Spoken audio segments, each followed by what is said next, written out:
भगवान क्या होता है कहने से, मगर सब पाप कटते हैं तुम्हारा ही नाम लेने से।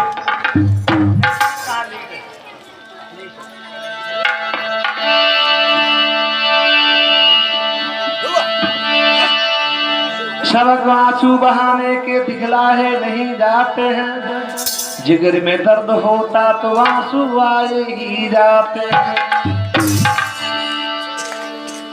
आज हमारे हिंदुस्तान में कन्हैया होता तो शायद इस प्रकार से गायों की दुर्दशा नहीं होती, लाशों की अंबार नहीं लगती। मथुरा नगरी में एक राजा उग्रसेन बहुत अच्छे राजा हैं, जो अपनी प्रजा को पुत्र के समान पाल रहे हैं, और ऐसे ही राजाओं का इतिहास बनाया जाता है। उनकी रानी का नाम है पवन रेखा, लेकिन पवन रेखा की कोई संतान नहीं। तो पवन रेखा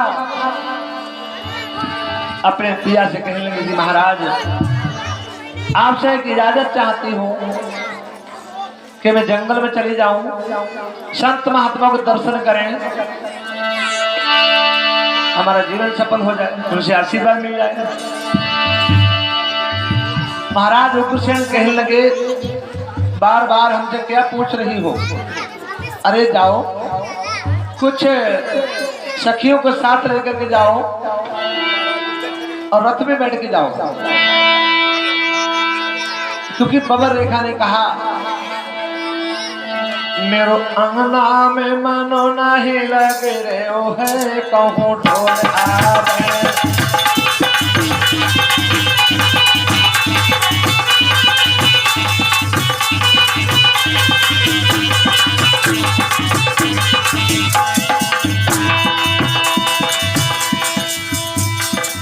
गाँव जंगल की सहेली करूंगी,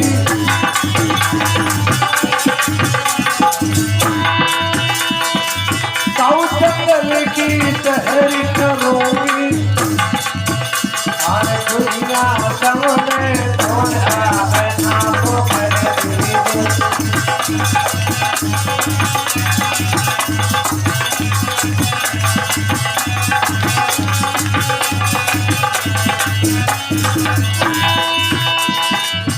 मेरो अंगना में मनो नहीं लगे हो है, कहूँ ढोल आवे।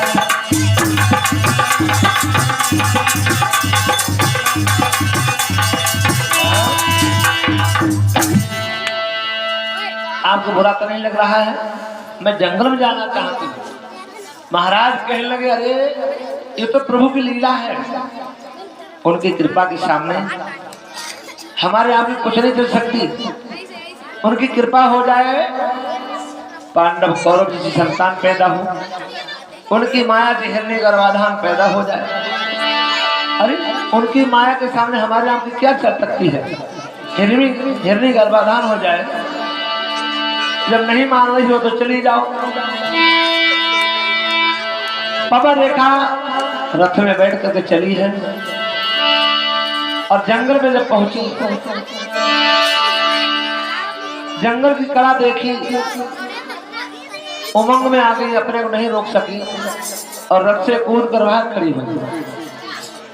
काफी दूर जंगल में चली गई। वहां क्या देखा? शेर, भालू, चीते, अजगर, जानवर अपने आवाज बोलते हैं। रानी घबरा जाती है,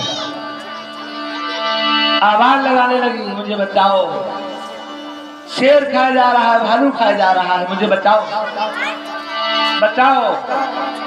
और उसी जंगल में दुर्मिलक नाम का एक राक्षस रह रहा था।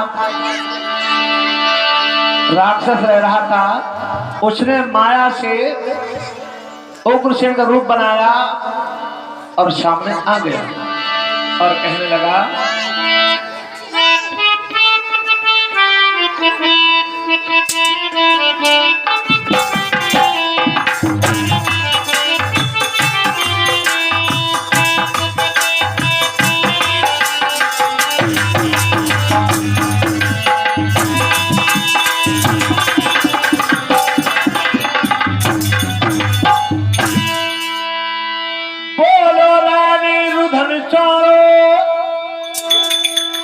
हाजिर है तेरा रखवाला,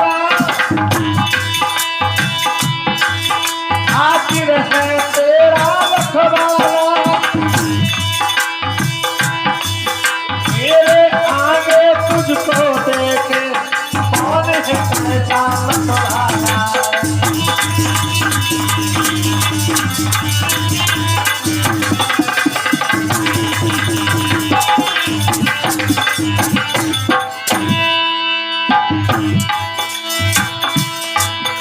आओ जल्दी से ओ प्यारी,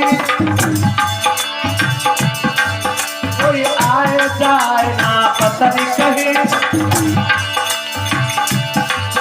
कोई आए जाए ना पता नहीं कहीं, तो धीमी जबान से बोली है मैं अब तुमको तैयार नहीं।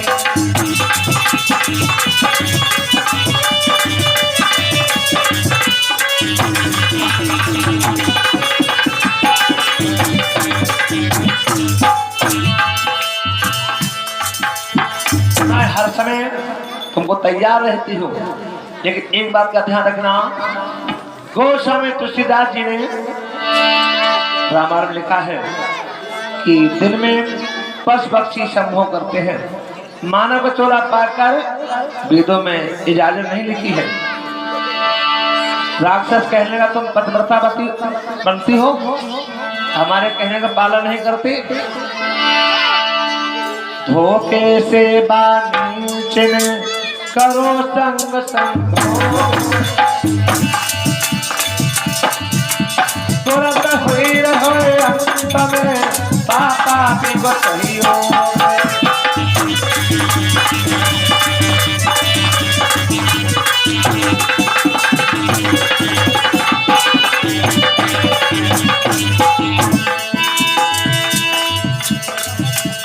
भैया असली सूरत लेकर और न पापी आयो है,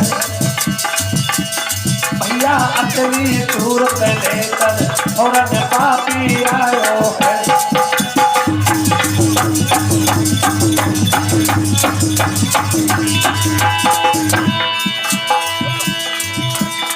पापी आयो है, आए वो तो बला आयो है, भैया असली सूरत लेकर और न पापी आयो है।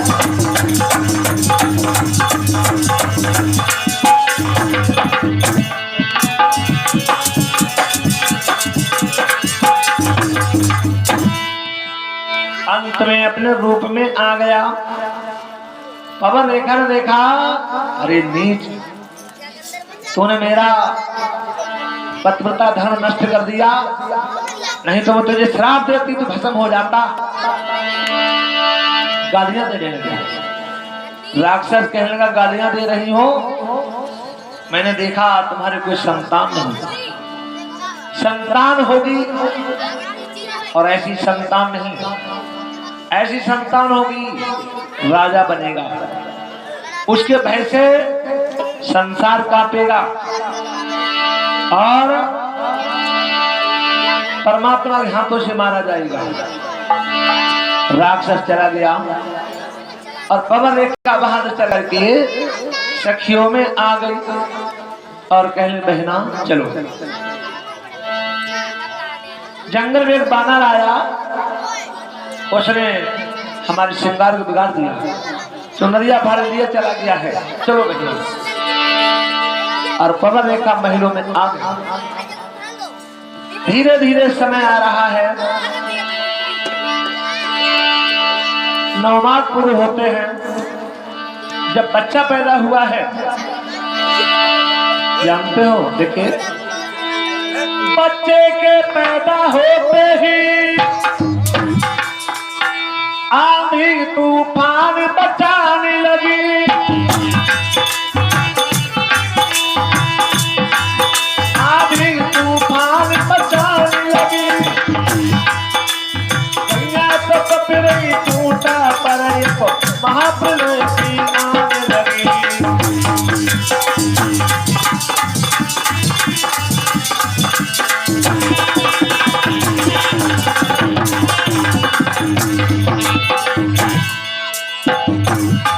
अश्विन होने लगे